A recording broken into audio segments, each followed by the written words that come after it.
What's up, guys? Welcome back to Roensch Capital Charts. Today we're taking a look at Palantir Technologies, ticker symbol PLTR, on a variety of time frames in anticipation of the next trading day, Wednesday, February 14th. Well, Palantir stock here today, finishing down about 1 point per share, 4.15%. Of course, we had the macro issues in the market today with CPI throwing off the expectations for the future Fed plan as we head into rate cutting territory here, likely within the next 6 months or so. But that taken into consideration, let's take a look at Palantir itself on a variety of time frames, starting here with the 1 minute chart. Let's zoom in. So first of all, hey, if you get value out of these videos, you like me covering Palantir every single day, let me know, please, in the comment section. That feedback does help out tremendously to know that Palantir is a stock you guys would like me to cover each and every day, 5 videos a week. And I appreciate you guys subscribing. Our goal is 1,000 subs in the next week and a half or 2 weeks. I think we can hit that with your help, so thank you. So looking here at the 1 minute, as far as intraday opportunity is concerned, we got a relatively wide 2 standard deviation channel away from volume weighted average price, which is something, it's a psychological and somewhat of a subconscious level that I like to keep an eye on throughout the day. You know, I'm sure, not me today on Palantir, but I am sure we had some intraday scalpers taking advantage of these little rejection setups. However, you can see here, when that channel tightens down to less than 10 cents, you end up getting some hesitation. It completely throws off the long-term edge of a setup of this style. So, you know, listen, for me, I had to leave Palantir alone today as far as intraday scalp opportunity is concerned. If you guys want to get my personal scalp setup alerts every single day, alerting the actual setup ahead of time, which I think is by far the most helpful way to do that, take a look at that first link in the pinned comment. You get grandfathered in at the current rate. You'll retain that rate for as long as you retain the membership. Hope to see you join. So what we're looking at here now is the 5 minute chart. The reason we're looking at this, as always, is volume, right? You see here, we saw, let's actually zoom out a little bit for better context. You saw this big dump off in pre-market, right, upon the CPI release. But on Palantir in particular, you see volume, it was pretty much equal to what we see in like the early afternoon on a typical trading day. So it was definitely worthwhile volume for pre-market, but it was nothing compared to what we saw off the open, of course. So if we look at the biggest upside moves and downside moves of the day, I mean, you can see they're relatively obvious, right? And then if we look for correlating volume changes to try to get some confirmation of a bigger sample size of the market agreeing with a particular side, right? It's kind of I mean, you obviously have big opening volume, but that fades very quickly. This has to be taken into consideration that it's the open, right? That has to be looked at in context. So we move on from that and you see, okay, we see big changes in movement, upside pump, and a bit of a fade here. No real changes in volume that I can at least pull away. So let's move on to a more day-to-day perspective, starting with the 30 minute. Of course, we're looking at the same 50 period and 200 period moving averages on the 30 minute, 4 hour, and daily to get the most well-rounded context picture that we possibly can.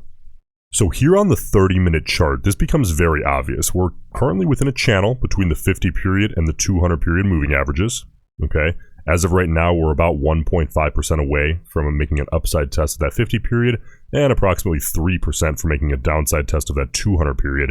So listen here, if I'm a bull looking at this 30 minute chart, remember, we're always looking at multiple. Trading off of one chart on its own, I think, is a very lazy way to trade. You know, eventually you get lost without context. So we have to look at all the charts. But if I'm a bull here looking at the 30 minute, what am I thinking?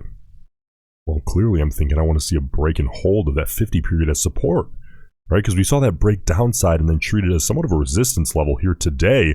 In the short term, I want to see that get reclaimed, similar to what we saw on Monday morning there. And upon a downside test of that 200 period here on the 30 minute chart, going to want to see a hold, okay? If you're a bear, hard rejection off the 50 period, hard breakdown through the 200 period is your ideal scenario here, given an upside test or a downside test, okay? The 4 hour chart here, let's take a look. Now, clearly here on the 4 hour, you know, that 50 period is a bit of a downside move away. It's about 13.5% to the downside, so I'm keeping an eye on it. again, listen, from a bullish perspective, I want to see that just moving upside at an accelerated rate, ideally, since it's not really within a reasonable one-day move. Of course, hopefully not. And if you're a bear, you want to see that thing hang out to the downside as long as possible, not moving upside, not providing some additional legs underneath this big move that we've seen now off of earnings. Okay, let's move on to the most important chart of all. That's going to be the daily. All right, this is where things get really contextual really quick. This is very obvious.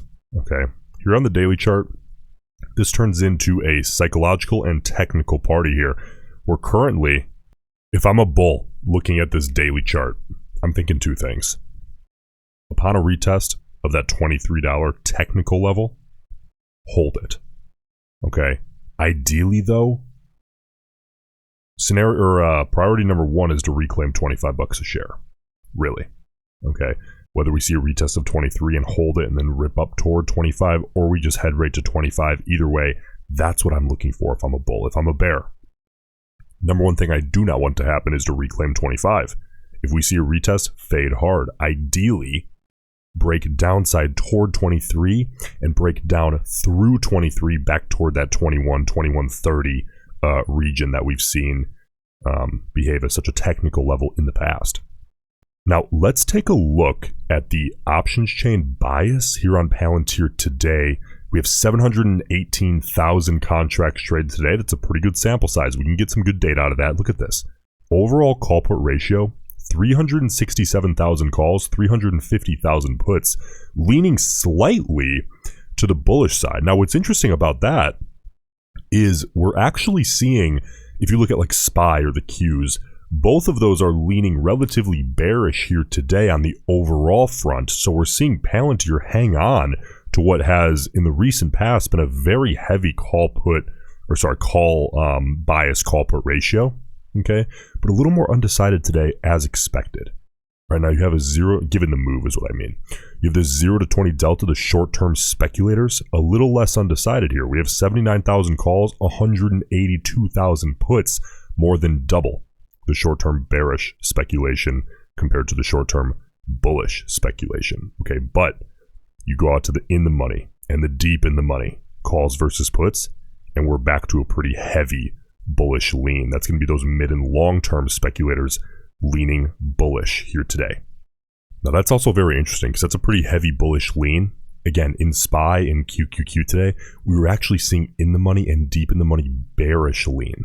So Palantir is also winning on that front here today. As always, the options traders can be wrong around here. Risk management is always number one. Hey, listen again, if you appreciate these videos, if you get value out of these, please subscribe to the channel. I'm trying to hit 1,000 here. I appreciate you guys, and I'll see you in the next one.